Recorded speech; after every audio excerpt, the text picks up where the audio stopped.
بنی اسرائیل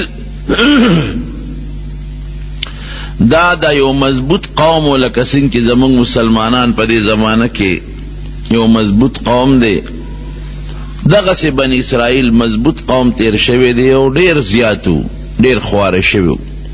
دا د یعقوب علیہ السلام اولاد دی. اسرائیل د یعقوب علیہ السلام لقب دی. دا هغه 12 زامنو د هغې نه الله د هغه د اولاد خور کړی دی او ډیر زیات پیغمبران بیا د دوی د اصلاح دپاره او د دې د هدایت دپاره رب العالمین را لیږلي دي.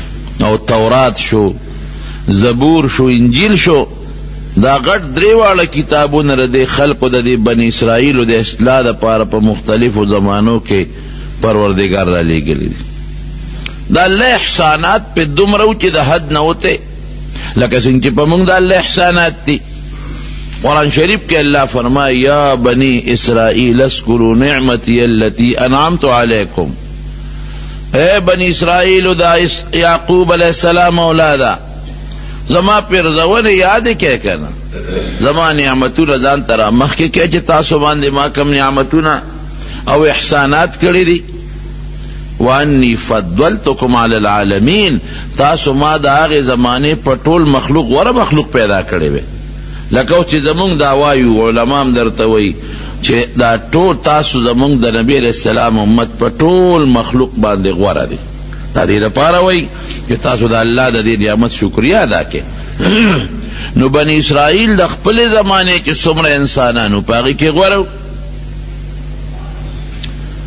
او بیا نور نعمتونه م الله ورته شماري چې داسې احسانات مې در باندې وکړل چې د فرعون نه مې خلاص کړی، داسې احسانات مې در باندې کړي دي چې من او سلوات رنجبین سیسې به مې در کولې، داسې احسانات مې در باندې کړي دي چې ستاسو دشمن فرعون مې ستاسو وړاندې هلاک کړی دی، داسې احسانات مې در باندې کړي دي چې تورات مې در کړی دی، داسې احسانات مې در کړي دي چې چینې مې د کاڼي نه راخوټ کولې دي، داسې احسانات مې کړي دي چې بیت المقدس مې در باندې آزاد کړی دی. داسې لږ نه، ډیر زیات نعمتونه دا الله تعالی په بنی اسرائیلو کړی دي.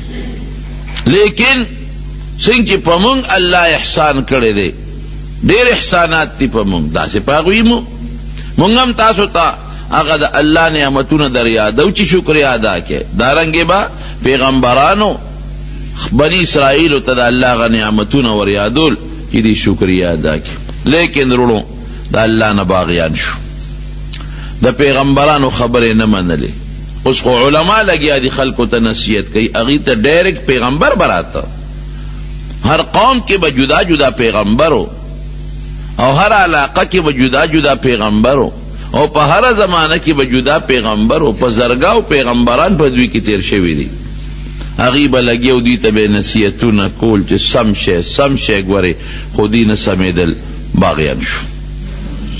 دا اللہ عبادت پہ پسئی طریقہ نہ کو، دا اللہ پا مال کی چے اللہ بتے سغختل اب پسئی طریقہ نہ ورکول، او گناہونا دا وزن دا طول کمی بربند توب نور گناہونا چے سمرو پا مختلف علاقوں کے ڈاکے دائی کول.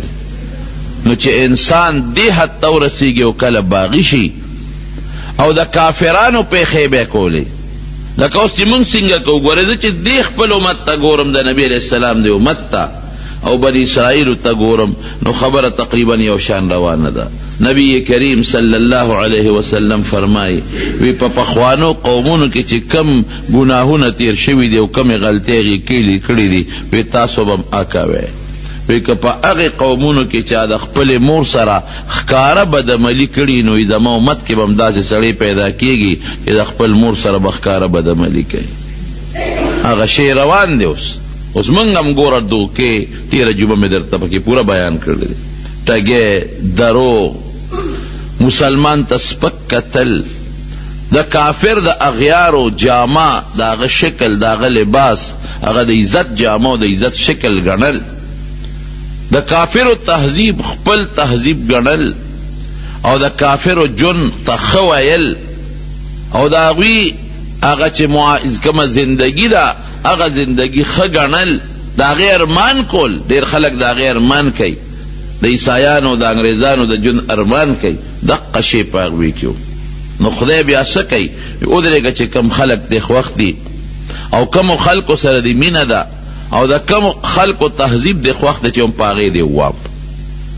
نو خدای یو بادشاه و بخت نصر بابلی دی د عراق د علاقې بادشاه او دی مجوسی و اور ته به عبادت کو دی په الله را مسلط کو.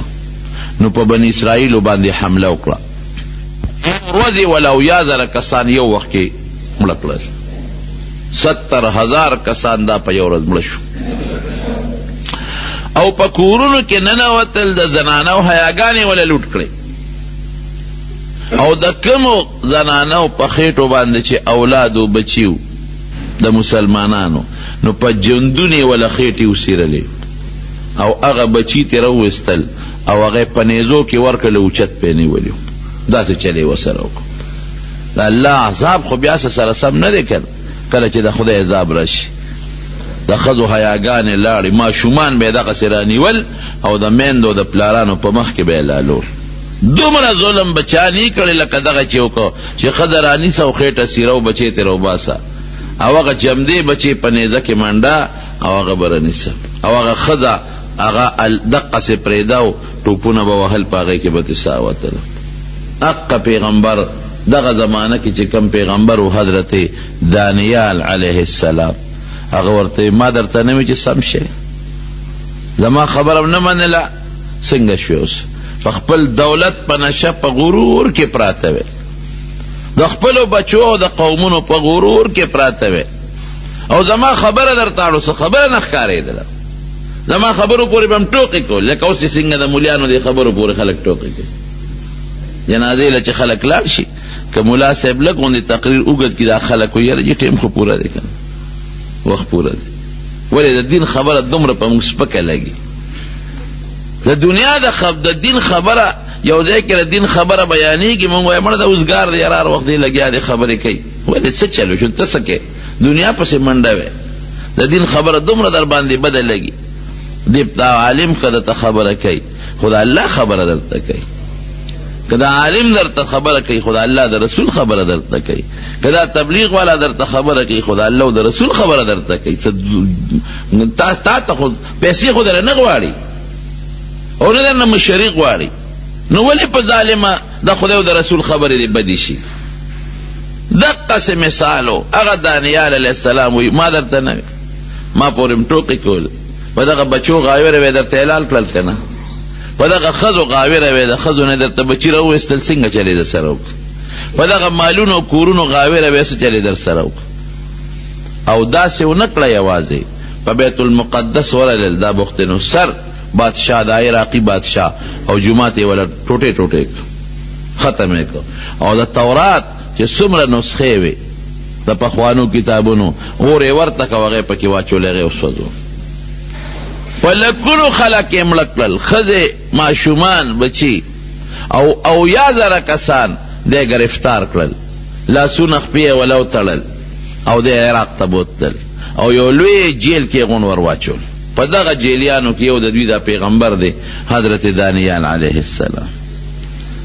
بیا خو هغه پښتانه وایي اوچو سره لامدم سوځي که نه بني اسرائیلو کې 100,000 قوم و 100,000 څلوېښت زره پکې ګناهګار و 15 زره پکې نیکان نو الله پر حکم وکړ جبریل علیه السلام ته چې ورشه دا کلې پې واړوه هلاک یې کړه وی الله 15 زره خو پکې لګیا دي ستا عبادت کې دی سره څوک دی باندې مخکې واړوه په دې نورې وروستو واړوه دا ولې الله دا ولې تپوس ته الله نه کېږي خو معلومات دي دا څنګه وی دا 40 زره چې ګناه کوي دا 15 زره ځان له عبادت کې دوی منې کوي نه چې دا ګناه مه کوئ د دین زما په دې خلاف وړه نه دړدېږي چې زما دشمني څوک کوي که ردي په زړه دړدېدی لږ لاس خو بیا ورته نیولی وی چې وروره مه کوه دا ګناه رستو به بیا په خپل نیت هر سړی پاسي نیک که نیک پکې مړ دی به په نیکۍ پاسي او که بد مړ دی په بدۍ به پاسي خو دې وخت کې ټولو له سزا او عذاب ورکه نو 10,000 کسانو کې پړی واچو اتکړی پکې واچول او عراق ته د شام نه بوتله او د شام خشته ځمکه د باغونو ډکې مکمل دا باغونه ولا پرې کړل دین یې ولا ختم کړ مشران یې ولا ختم کړل او دی په جیل کې واچول او بعضې ښځې بوتلې دی ځان له وینځې کړې او بچي بوتلل هغې خپل غلامان کړل ګوره د خدای عذاب راغی کولی چې د خدای د عذاب مقابله کیږي نه کیږي خو چې کله قوم د الله نه باغی شو نو بیا به الله په مختلفو شکلونو عذاب راولي کنه اوس هم ګوره یاد ساتئ رونو مسلمان د الله نه باغی دی رو رو بغاوت طرف ته روان دی خدای دې خیر کی یقین کوه زه یریږم په دې چې دقسې عذاب په موږ رانشي خلک د علماو خبرې ته غوږ نیږدي د نیکانو خبرو ته غوږ نیږدي د دین خبرو ته توجه بالکل نه ورکوي نو چې دا څومره مونږ له خدای څومره نعمتونه راکړي دي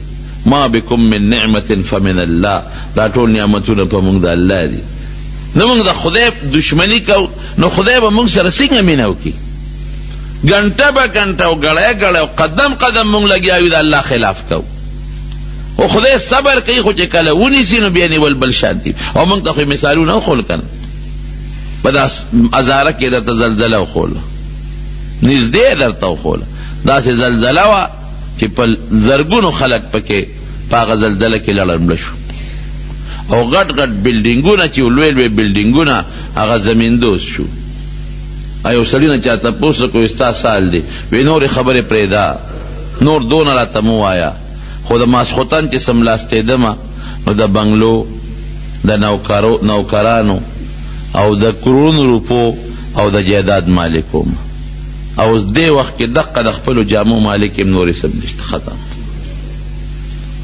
بیا درته سیلاب وښو چې د کوم ځای نه سیلاب دنیا را په مخه کړه او څومره غټ غټ بلډینګونه پکې لاړل لوش څومره غټ غټ پلونه یې یوړل او څومره د خلکو ځمکې روانې کړې اوسه پورې له هغه ځمکې څوک نشي آبادولی او نه هغه پلونه تر اوسه پورې څوک آبادولی شي اوس درته نورم ښایي خلک وایي ګراني شوه چینی ګران شو اوړه ګران شو تیل ګران شو ګیس ګران شو بجلی ګرانه شو بجلی نشته او ګیس نشته دا د الله عذابونه دي چې په مختلفو شکلونو په موږ د پاسه راځي په الله عذاب خو یوازې داسې نه چې څپېړه ده نو باسي نه خو په عذابی دی کنه ته الله خفه کې ما چې یو سړی خفه کوي زه به څنګه خوشحاله کړم چې زما په لاس کې خوشحالي چېته به هم خوشحالي ورنه کړم ولې ترې ما خفه کې زه تا خوشحاله کړم نو موږ د الله خفه کوو خوشحالي خو د الله په لاس کې ده نو موږ به الله څنګه خوشحاله کړي سوال نه پیدا کېږي ومقه حالت روان دی مکمل د حضور پاک د وینا مطابق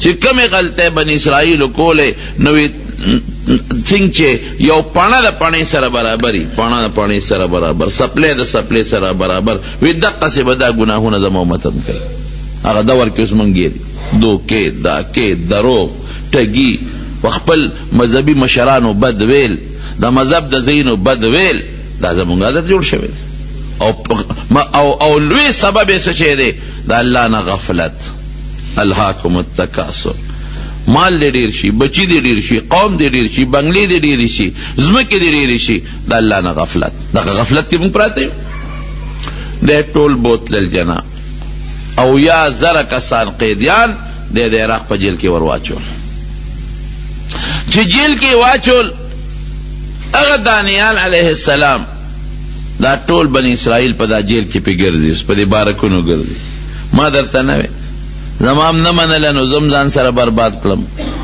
او تاسو هم غرق شوې ښځې څه شوې لاړې لوڼه څه شوې پته هم نه لګي بچي څه شو پته هم نه لګي کم دولت او ځمکې وی څه شو سم پته نه لګي نه چا د بچي پته لګي او نه چا د ښځې پته لګي او نه د خدای د داسې حالت نه ساتي هغه ښځې او بچي لوڼه کافرانو سره پراته دي دی په جیل کې پراته دي څه پته لګي چې لور کم کافر سره ده او ښځه د کم کافر سره ده او ښځه مړه ده او که جمدی ده او لور جمدی ده او که مړه ده او بچي څه شو زما هم نه منل یاره غلطي شوې ده او به دا ورخه تېرې دي اوس څوک وی اوس الله ته رجوع کې لوی رب ګورې بیا معافي کوي اوس الله ته رجوع کې اوس وجاړی خدای پاک ته نو په هغه جیل کې جړه شروع کړه ګوره بیا هم خدای معاف کوي عذاب او تکلیف چې کلم راغی الله ته دې رجوع کړه نو الله بیا هم ګوره خوشحالېږي. باغې خلکو عذاب راغی رجوع یې وکړه الله معاف کړل. مونږ باندې عذاب رو رو شقوار روان دی. دا عذاب هغه قسطونه را باندې روان دي. اوس هم وخت دی که مسلمان الله ته رجوع کړه ممکن دا الله رحم وکړي. نو الله ته رجوع کړه زاری وکړه جلاګانې شروع کړې. اتفاق ته ګوره دانیال علیه السلام خو د خدای پیغمبر دی. نو د جیل چې کم حاکمانو او کم داروغه د جیلو او کم د جیل هغه پولیس والا دي د هغوی په زړه کې د هغه لږ اعتقاد پیدا شو چېره دا سړی خو ډېر ښه سړی دی. ښه سړیتوب د اخلاقو نه معلومېږي د خو ډېر ښه اخلاق دی.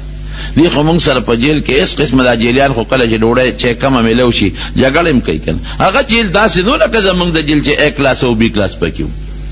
هغه جیل داسې نو چې پکې دې پکې لګېدلي پکې کم ځای و. هغه جیل داسې نو چې ډوډۍ دې پکې ورته د هوټلو نه میلاوېږي څه معمولي غوندې دال مال او څه قصې پسې او څه نوړی ډوډۍ به پکې میلاوېدله. داسې جیلونه نو. الله ته رجوع کړه الله ته به جړل. دعوت و تبلیغ سلسله مکمل په دا جیل کې جاری وساتله.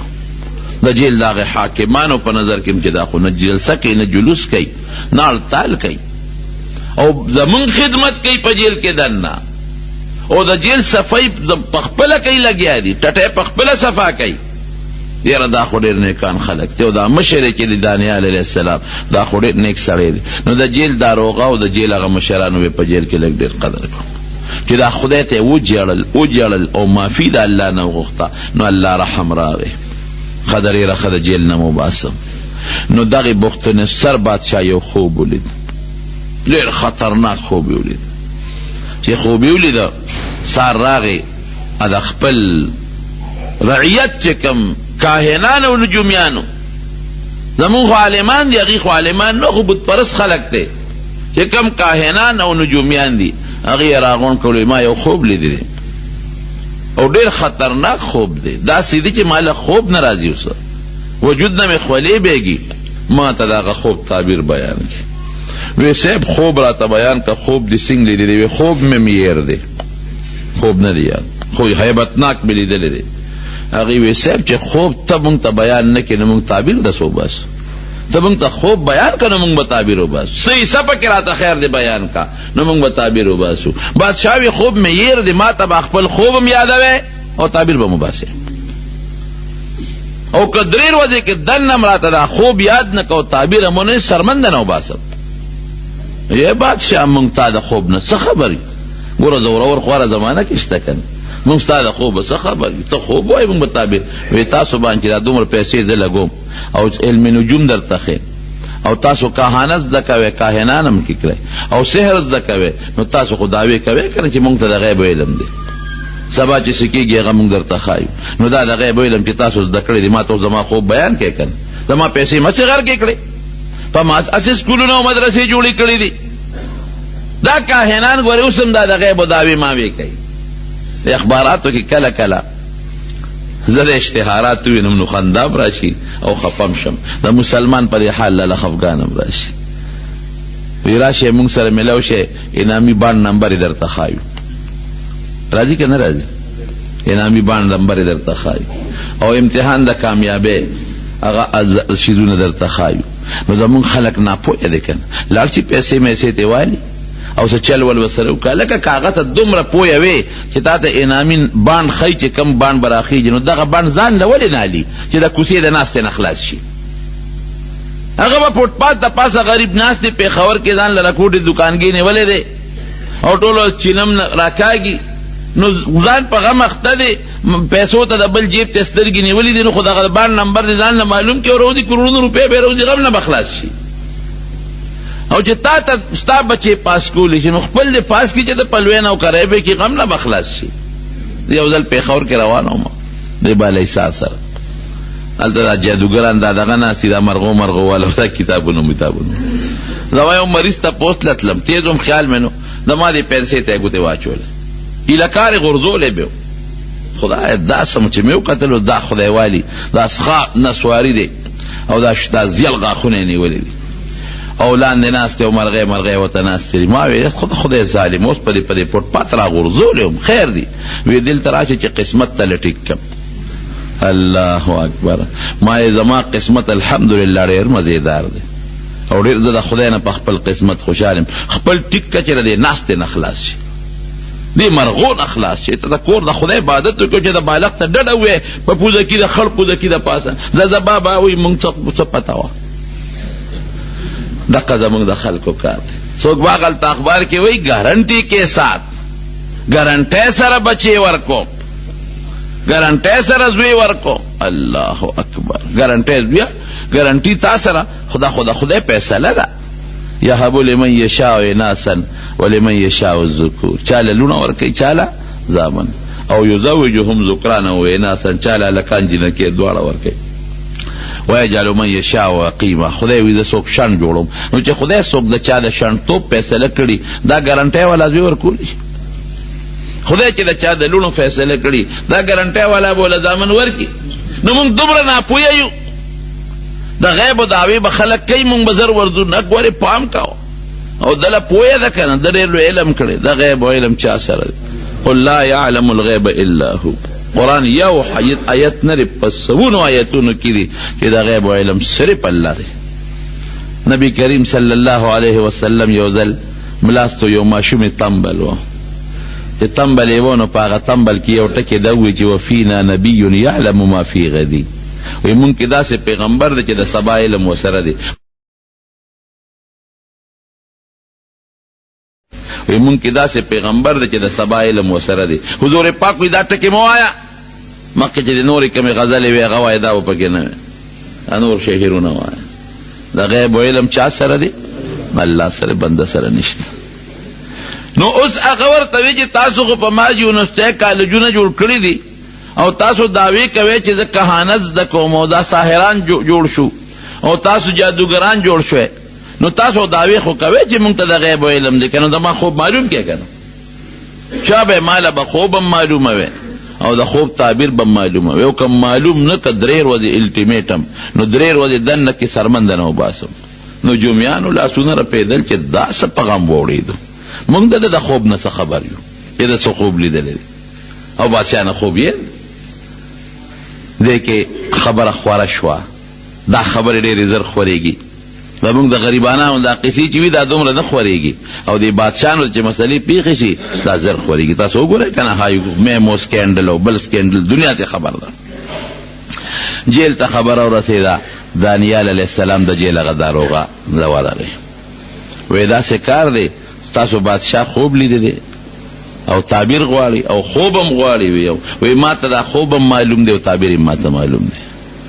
او لړ شه بادشاه ته دې ووایه چې دغسې جیل کې یو سړی دی او هغه ته ستا خوب هم معلوم دی او ستا د خوب تعبیر هم معلوم دی، او دې کې داروغه ته وی ستا هم خیر دی او زما هم پکې خیر دی.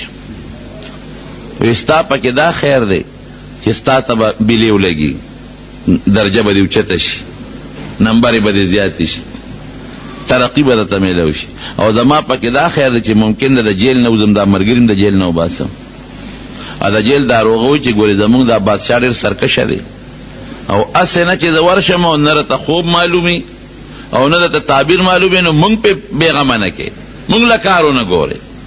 او وی نه که نه به زه دعوې سره درته وایم چې ما ته خوب هر څه معلوم دی، خو ته ورته ووایه. دا داروغه لاړ بخت نصر ته وایي چې دغسې ما سره جیل کې صاحب یو قیدي دی او ډېر ښه سړی دی او ټول صفتونه یې وکړل. هغه قیدیانو کې دی چې هغه د شام نه موږ راوستي دي، ډېر نیکان خلک او ډېر عبادت گزار دی او دا مخې رڼا کوي. او هغه دا دعوه کوي چې ستاسو د بادشاه خوب هم ما ته معلوم دی او تعبیر هم ما ته معلوم دی.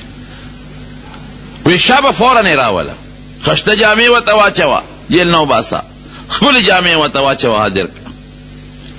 د جیل هغه داروغه راغی او دانیال علیه السلام ډېر ښکلې مزیداره جوړه راوړه، یې ورته واچوله. وی راځه ستا خو کار وشو، بادشاه له دې بوځم. چې لاړ بخت نصر په خپل تخت ناست، دی ورغې سلام یې ورته وکړ. داروغه ورسره دی، نو دی بر اوچت کو په تخت کې وی زما خوب تا ته معلوم دی، ما ته زما خوب ویلی شوی یو څه، او تعبیر به مو وی او بالکل وی خدل ترازه پتخته کین او چې څومره کاهنان او نجومیان او دا خلک ناس دي وزیران دام په دربار کې ناس دي. بادشاہ ورته ویل اول د نه تپوس کوم وی زما د دربار خدا طریقه ده چې څوک دل تراشي ما ته سجده کوي تا ما ته سجده ولې ونه کړه زما تعظیم دی ولې ونه کړه. اوس که دانیال علیه السلام متداوی ګوره پیغمبر ګوره عقلمنه می پیغمبر له خدای ډېر عقل ورکړي کا ورته دا وایي چې نه صاحب زه خو پیغمبر یم پیغمبران خو چاته سجدې نه کوي که دا ورته وایي چې ما ته خو خپل خدای ویلی دي دا خو ګناه ده نو ممکن ده چې سزا وله ورکړي هغه جذباتي بادشاه و د دوی دشمن و او ورته څه وایي وی صاحب زما یو مالک دی دا دانیال علیه السلام ورته وایي زما یو مالک دی او زه ورته رب ویم ته چې څنګه خپل ورته رب وی اغا مالک اغا رب مال استا ده خوب پویا را کړی ده نو که ما تا ته سجده کوله نو ستا نقصان او زمام نقصان وی زما څه نقصان دی او ستا څه نقصان وی زما دا نقصان و چې ما له دې خوب پویا را کړی ده چې دا کوم خوب تا ته اوس بیانو د دې علم یې را کړی دی نو که ما د هغې مالک ما ته دا ویلی دی چې ته به ګورې سجده بل چاته نه کې صرف ما ته به کې نو که ما اوس تا ته سجده کړې وي نو ما نه به دا علم والي نو زمام تاوان شو ستا هم تاوان شو که نه چې د خوب علم رانه لاړ نو ته به دقسې ناست دی او څوک دلته خوب بل څوک نه شي ویلی یاره وی ته خو ډېر هوښیار یې وی زه د خپل اور عبادت کومه خو چې مخامخ ورته ناست یم نو سر ورته ښکته کوم او چې دې خوا شم نو بیا پې پروا نه ساتم خپل کار به کوي او ګوره ستا مالک چې دی هغه ته نینې او بیا هم ته دونه قدر کې بیا هم ته دومره لحاظ کې ته خو ډېر ښه سړی یې وی ښه اوس ووایه زما خوب څنګه دی ما څه خوب لیدلی دی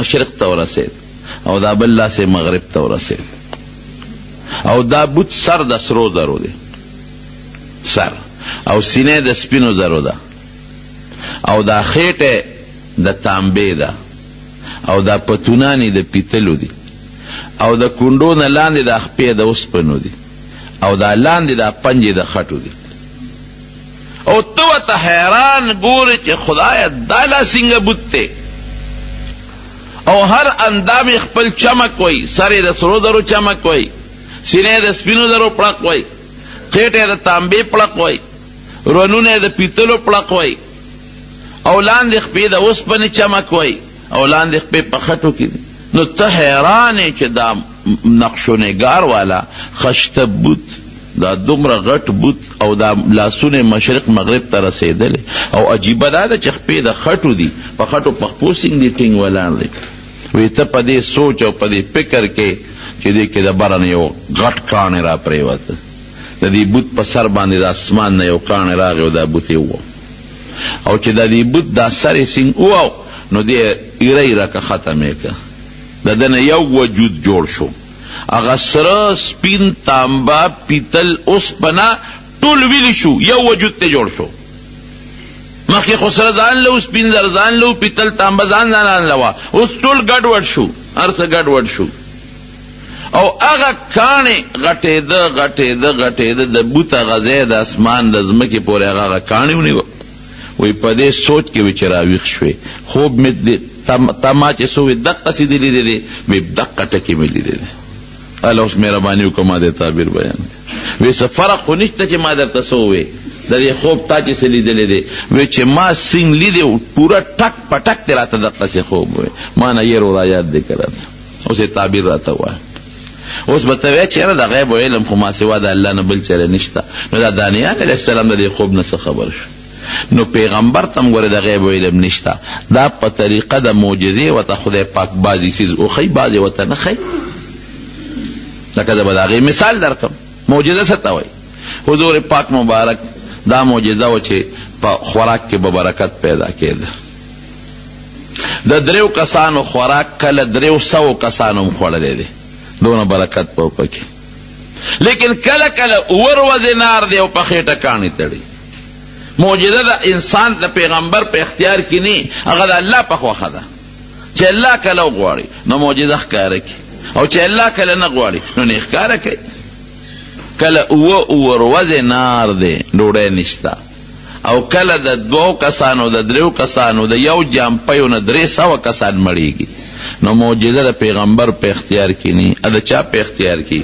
الله. چې الله کله غواړي صادره کی، چې وی نه غواړي نه صادره. او علم د عالم په خپل اختیار کې. لکه مثلا زما د سیکلو د پنچر د جوړولو علم دی، نو د شپیم پنچر لګولی شم او دروازم لګولی شم او سارم لګولی شم او ماښامم لګولی شم. هغه زما چې تر څو مې لاس ټیکي نو دا علم زما شته. نو دا پیغمبر که دا خبر ورکه نو دا د معجزې په بنیاد. پیغمبر له خو معجزه الله ورته زړه کې واچول، هغه خبرې ورکه. دا معجزه ده. داسې نبی کریم صلی الله علیه وسلم ډېرې پیشنګویۍ ورکړې دي. سبا به داسې کېږي، بلوز به داسې کېږي، خو د معجزې په بنیاد. کله چې خدای غواړي نو دا خبر ورکړي، کله چې خدای ونه غواړي نو نه ورکوي. بی بی عایشه صدیقه رضی الله عنها په یو سفر کې و د حضور پاک سره، او د هغې نه امیل رک شو. خلک ورپسې ګرځېدل، امیل نه پیدا کېده. نمانځه وخت شو، اوبه نشته. خلک رالل حضرت ابوبکر ته وی دا ګوره د عایشې ستا د لور د لاسه خلک په لوی مصیبت کې پراته دي، دی امیل روک کړی دی او خلک اوس امیل پسې ګرځي، او نبی علیہ السلام د هغې په طلب کې صحابه ګرځئ او اوبه نشته، اوس به څه کېږي؟ نو ابوبکر راغی، عایشه صدیقه به دې ځای کې واله، او نبی علیہ السلام د هغې په پتون سر یې ودو، او وی زه لقېدی نه شم کلقم، خو نبی علیہ السلام راویښېږي. وی تا ستا د لاسه خلک ایثار دی، اوبه نشته. نو بیا خو خدای د تیمم آیت نازل کړ چې اوبنی تیمم به وهې، لیکن امیل پسې ګرځېدل، امیل نشته. چې اوښې پاس او د اوښ لاندې امیل پروت، نبی علیہ السلام ته پته نه لګېده چې د اوښ لاندې امیل پروت دی، خلک ورپسې ګرځئ. ولې؟ دغې وخت کې خدای پاک ورته دا علم ورنکړ، بل وخت کې وله خدای دا علم ورکوي. نو کله چې وغواړي الله نبی علیہ السلام ته لکونو اربونو سیزونو علمونه ورکړي د مستقبل د رستو زمانې، خدا د معجزې په بنیاد. معجزه د الله په اختیار کې، چې وغواړي خبر ورکړي، چې ونه غواړي نو خبر نه ورکوي. او که د غیب علم نو بیا خو په هر څه به خبردارو، هر وخت کې به خبردارو. نو دانیال علیه السلام چې ورته کله دا خوب بیان کړ، بادشاه بخت نصر پوه شو، خو دا خو واقعي پوه سړی دی، زما خوب. وی شابه تعبیر یې راته ووایه. وی دا تا چې کوم بوت ولیده دا د دنیا قومونه دي، د بوت په شکل تا ته خدای پاک وښود. دا سر د سرو زرو سر چې تا د بوت ولید دا ستا عراقي قوم دی. په هغه زمانه کې د عراق قوم ډېر متمدن و، دا ستا قوم دی. او نن په ټوله دنیا کې ستا د سر حیثیت دی، ستا قوم د سر حیثیت دی، لکه امریکا چې نن د سر حیثیت لري، سپر طاقت یې ته. بیا ورپسې دا سینه چې دا بل قوم دی، دا ستا نه لاندې، ستا نه پس به د دې قوم حکومت په دې ټوله دنیا راځي. دا به څوکي، دا به ترکیانې، د هغوی دغه شکلونه دي. ورپسې لاندې بیا تانبه ده، دا د سرو خلقو د سور قوم نشان دی. دې نه پس بر هغه خلق سپر طاقت جوړېږي، د هغوی بادشاهي به راځي. او بیا لاندې پتونان د پیتلو دي، زیړ قوم چې کم مخونه زیړ دي په دنیا کې، د هغوی حکومت به راځي، ابا سپر طاقت. او بیا لاندې د خپې تورې دي، د تورو خلکو لکه د نایجیریا والا، د سودان والا، حبشې والا، د دې خلکو دا به سپر طاقت دي، د هغوی بادشاهي به راځي. او لاندې دا چې کومې پنجې د خټو دي، نو بیا به اخره کې د ښځو حکومت راځي، ښځه به بادشاهي او کمزوري حکومت به وي. هغې ته اشارت دی. او چې دا کم کاڼې په سر را پرېوته او دا قومونه او طاقتونه یې دړې وړې کړل، دا د آخرې زمانې د پیغمبر مثال دی. دا ټول قومونه او طاقتونه به یو شان کې راغونډ کړي، هغې کې به بیا د تور او سپین تمیز نه. اوس خو ته وایې زما قوم سور قوم دی، د دې بادشاهي ده. د امریکا کې یو زمانه کې همدغسې وه، د تور او د سپینو منځ کې جنګ و. سپینو به وی مونږ غوره یو، تورو به یې مونږ غوره. اوس هم د قومیت په بنیاد یو قوم وي زما قوم او بل وي زما قوم. دا قومیت صرف د معرفت دپاره دی. نو نبی علیہ السلام مبارک مثال د کاڼي دی چې راشي د دنیا دا ټول قومونه او دا تهذیبونه دا به ختم کی، دا به یو شان شي. او د دې بت په ځای به د نبی علیہ السلام دا سلطنت او د هغوی حکومت او د هغوی خلافت او دور دنیا به ډکه کړي. دا یې د خوب مثال همدقسې وشو. نبی کریم صلی الله علیه وسلم چې خدای پاک دنیا ته راولېږه، نو ټول قومیت او د قوم فخرونه دی ختم کړل. اعلان یې وکړ د عرفات په میدان کې، وی خبردار ای خلکا، وی د قومیت او د مال دولت په بنیاد لویی دا نن زما د خپو لاندې پرته ده. که فضیلت حاصل ته انسان ته نو په تقوا او په پرهیزګارۍ حاصل. لا فخر لعربي لا فضل لعربي على عجمي ولا لعجمي على عربي ولا لأبيض على أسود ولا لأسود على أبيض إلا بالتقوى. دا عربی په عجمی او دا عجمی په عربی ایس فضیلت نشتا. دا تور په سپین او دا سپین په تور ایس فضیلت نشتا. که فضیلت او بهتری داغه په تقوا ده چې څوک د الله نه زیات پرهیز کوي، یریږي او په پزله کې تقوا پرته ده. دا خدای پنځ د لوی درجه خاوند بلال حبشي دی ولی نه تک تور دی درنګ تور. او د نبی کریم صلی الله علیه وسلم فرمایي وی چې کلم ز جنت ته تلیم کله ما لفظ دی ګوري په حدیث کې، نو ما بلال استاد پیزار قدم خپل ځان نه مخ کې اورېدلې دي ګرځي پزمکا او د پیزار قدم د نبی علیہ السلام نه مخ کې روان دي. نو زموږ د طالبان دلته سوال کوي، وی دی خو خادم دی، خادم خو وروسته روان دي، دا د نبی علیہ السلام نه دی مخ کې شو چې आवाज مخ کې د پیزار اورېدلې کېږي. وی نه، خادمان دوه قسمه، یو هغه چې هغه د بادشاہ نه مخ کې رواني لار ورته برابرې میدان ورته صفا کوي، دا خادم دی. نو خدای سونه بهتري ولا ورکړه. د حضور پاک مؤذن او بانګ ویونکي او یو ځل ورته نبی علیہ السلام فرمای مسکی او خندل به اوسه خوش طبیعت به کوله، صحابه سره خوش طبیعت کړي. وی بلال استاره جنت خزمالی دی را دې سب څنګه دی لیدل. یو جنت کې روانو یو اعلی محلو، دا محل په خوا کې یو خشته ولاوه او پاره یو خزه او دس مخینځه. نو چې په مخ به وبواچولې نو هغه به او به واپس د داسې پریوتې لکه د ملغلره چې لاندې غورځېږي. نو ما د جبرئیل علیه السلام نه تپوس وکړ چې دا محل د چا دی او دا خزه څوک ده. نو هغه جبرئیل علیه السلام په خپله تې تپوس وکړه. نو ما د هغې نه تپوس وکړه چې دا محل د چا دی او ته څوک یې؟ وی دا ستا یو امتي دی بلال ابن رباح، حضرت بلال دا د هغه محل دی او ته څوک یې؟ وی زه هم د هغه په انتظار شپې ورځې تېروم اړوم رالم. دغه رنګ حضرت عمر فاروق رضی الله عنه محل هم لیدلی دی، هغه ته مې ستا محل مې هم لیدلی دی. او زړه مې وشو عمره چې ستا دې محل ته ورننوځم، خو بیا ستا غیرت را مخکې ته ډېر غیرتي هسې نه غوسه دله در نه شي.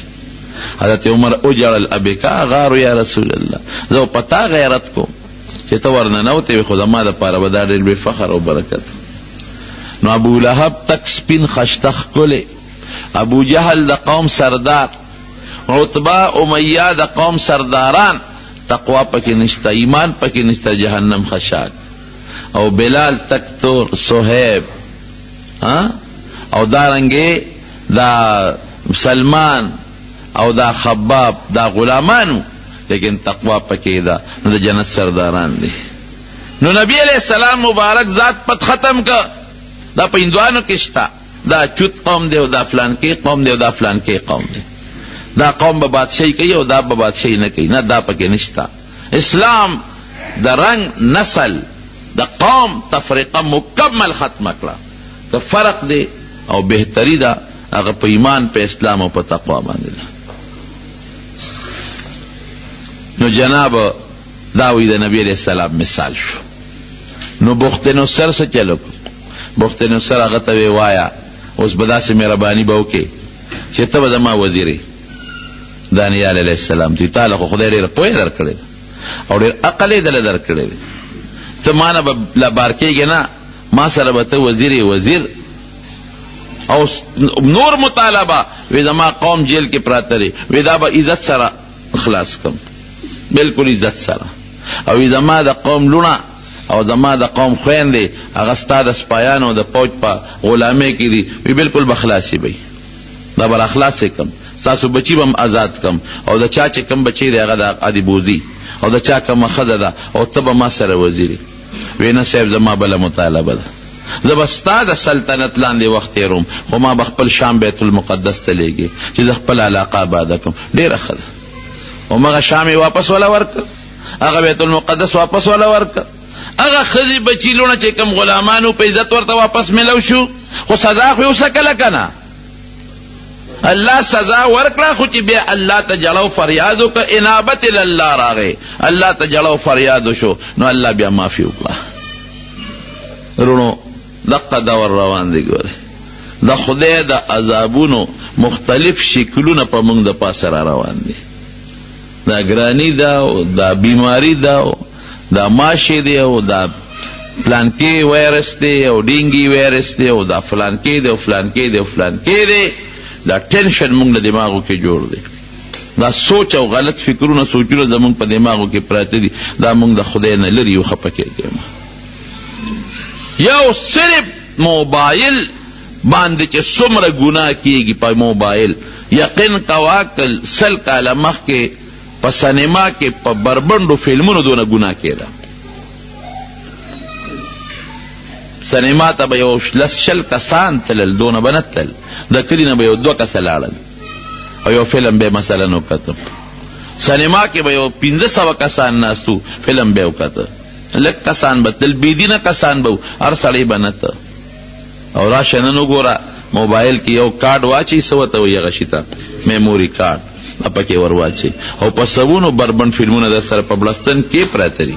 بچی نه ته خبرې سره په بلستان کې پټ کړی، ته خو یې ګنې زه مودیم او بچی مې موده دی او هغه بربند فلمونه ګوري. ښځې ګوري، جنکۍ ګوري، هلکانې ګوري. نو په دې دومره لویه ګناه به د خدای غصه په جوش کې راځي که به نه راځي؟ موږ وایو ګراني شوه، بجلي نشته او بیماری شو، کینسر شو، پلانکی بیماری، ورپسې نورې را روانې دي. د خدای نه مونږ لري یو که نه. یو موبایل باندې څومره ګناه. یو کمپیوټر، مهرباني وکړه د بچو د کمپیوټر هغه څیزونه وګوره چې کوم کې هغه څه ورته وایي محفوظ کوي، څه ورته وایي شی فولډر وګوره چې هغې کې هغه څه محفوظ کړي دي، څه پې ګوري. زما بچي انټرنیټ لګولی دی او زما بچی انټرنیټ لګولې دی او په هغې باندې د پلانکۍ یونیورسټۍ کتابونه ګوري، سټډي کوي. او زما بچی انټرنیټ لګولې دی او د پلانکۍ کالج او د پلانکي د دنیا پې ګوري او نوې تجربات پې کوي. تجربې مجربې نشته، دننه ځان خبر کا، څه پې ګوري. مونږ ته خلک الوی که نه مونږ خبرېږو، مولیان هر څه نه خبرېږي. دننه وګوره چې ستا بچي په کمپیوټر څه ګوري، تا ته په څه باندې کمپیوټر پته اغشته دی او تا باندې انټرنیټ په څه بنیاد لګولې دی او کای په څه دننه هغه شی وګوره که نه هغه لګولی. او اوس هلکان هم په الف لام دي، هغې پکې هغه دغه نمبر یې خپلې ورکړي، د خبر شوی یم چې بل څوک یې ګوري نه، کوډ یې ورکړي. دا د جړا مقام دی. ای د پیغمبر امتیه، ای د ښکلي پیغمبر امتیه، ای د لوی الله د ښکلي خدای خشته بنده په کوم طرف روانه. د خدای باغی شوی، د پیغمبر باغی شوی، د قرآن باغی شوی. دا دومره تکالیف چې زمونږ پیغمبر علیه السلام او صحابو تیرول دی، څه دې لپاره تیرول چې تا نه به دا مسلمان جوړېږي. هغه دوکه او ټګي په خپل ځای دا شی به نه جوړېږي. نن جنکۍ لکان ټول یو شان دی په دوکانونو کې ځای بس به یو شی وړو په 15 روپیا ورکوه او د دنیا فلمونه درته اچوي او د دنیا بربنډتوب به پې ګور. ته د خدای نه نه یېرېږې، د خدای د قهر نه ته بالکل نه یېرېږې. دا سیلاب نه دې عبرت وانه غشته، زلزلې نه دې عبرت وانه غشته، دې ګرانو نه دې عبرت وانه غشته. ملا درته خبرې کوي یا در باندې بوج دی، تبلیغ والا غریبانان درته لګیا دی، در باندې بوج دی. خدای را دې دلته کې بلي مړه هر وخت لګیا دي، صاحب اړې را غوږونه یې راله ستړی کړل. دغه شی چې دې وخت ته نیولې دی په هغې نه ستړی کېږي. دا مونږ دق الهاکم التکاثر، الله وایي دا خو د دنیا سزا ده. وایي د مال ډېروالی، د بچو ډېروالی غافله کړی حتی زرتم المقابر. ای دنیا کې به هر څه تیر شي خو مقبرې له به ځای که به نه ځای، د قبرونو ملاقات به وکړي. نو بیا به هلته سي کلا سوف تعلمون ثم کلا سوف تعلمون، پوی به شی وایي، نور تفصیل لته نه وایي، خبر به شی. کلا لو تعلمون علم اليقین لترون الجحیم، دوزخ پر تخکار شي. ثم لترونها عین الیقین ثم لتسألن یومئذ عن النعیم. تپوس به درنه کېږي دا مال مې دې نه درکړی و، دا ځواني مې دې نه درکړې وه، دا سترګې دې نه درکړې چې ته بې زناکارۍ ته ګورې، دا غوږونه مې دې نه درکړي چې ته په ډمتوب اورې، دا خوله مې دی له درکړو چې ته پې کنځل کې دا پې خدای څومره یاد کړه په دې سترګو د الله ته او د الله کائناتو نه څونه عبرت واخیست او په دې غوږونو دې د خدای ذکر او د الله دین څومره واورېده هغه د بني اسرائیلو قصه ده حذو النعل بالنعل څنګه چې سپلی د سپلی برابر ده هغه قصیز د حضور پاک مبارک پیشنګویي ده چې بني اسرائیلو کې مور سره چا علانیتن ښکاره زنا کړې وي زما امت کې به هغه خلک پیدا شي چې خپلې مور سره به دغسې کوي دا به کېږي خو خدای دې موږ د دې عذاب نه وساتي رونو بس یو خبره درته الله ته رجوع کوي زمونږ خو زما خو رونه یې دومره محبت سره ما له راځئ منزله د لرې لرې ځای نه نو زما پیرزونه ده چې تاسو ته ووایم ځکه رور چې رور ته څنګه وایي یو دا مهرباني کوي الله یاد ساتي الله ذکر کوي استغفار ډېر وایي استغفر الله استغفر الله استغفر الله رسول الله صلی الله علیه وسلم فرمایي وی زه روزانه 100 کرت استغفار ویم او بل روایت کې راځي وي 100 نه زیات استغفار ویم روزانه نبی علیہ السلام فرمایي استغفار چې څوک وایي ما كان الله ليعذبهم وانت فيهم وما كان الله معذبهم وهم يستغفرون وی نبی علیہ السلام ته الله وی تر څو ته موجود یې په دې خلکو عذاب نه راولم دا عذاب د پاره ستا وجود دفاع ده او ستا نه پس چې استغفار وی عذاب به نه راولم استغفار وایه استغفر الله الذي لا اله الا هو الحي القيوم واتوب اليه یا استغفر الله من كل ذنب واتوب اليه کدانی وی استغفر الله استغفر الله استغفر دا یو ټکی خو ته یاد دی دا ډیر وایه دویم تلاوت د قرآن شریف کوي ذکر و اذکار کوي نیکانو خلقو سره عالمانو سره خپل تعلق پیدا کړي او د دین په خبرو متنګېږي که مقبره کې وي که په جنازه کې وي که په صلح کې وي که جمعه کې وي که اختر کې وي که تبلیغ والا حضرات چې څوک د دین خبره درته کوي غور سره اوره دا ووایه چې دا زما د خدای خبرې د انسان په ژبه چلیږي زما د پیغمبر خبرې د انسان په ژبه چلیږي زما د فایدې خبرې په هغې مه تنګېږه ګورې د خدای غضب له به دعوت ورکړي الله به ښه زما په خبره ته تنګېږي په قهر به شي درته خدای پاک الله ته انابت الله ته رجوع خدای یادول دا د عذاب تنبه ده په دې به د نه خدای عذاب تنبوي رب العالمین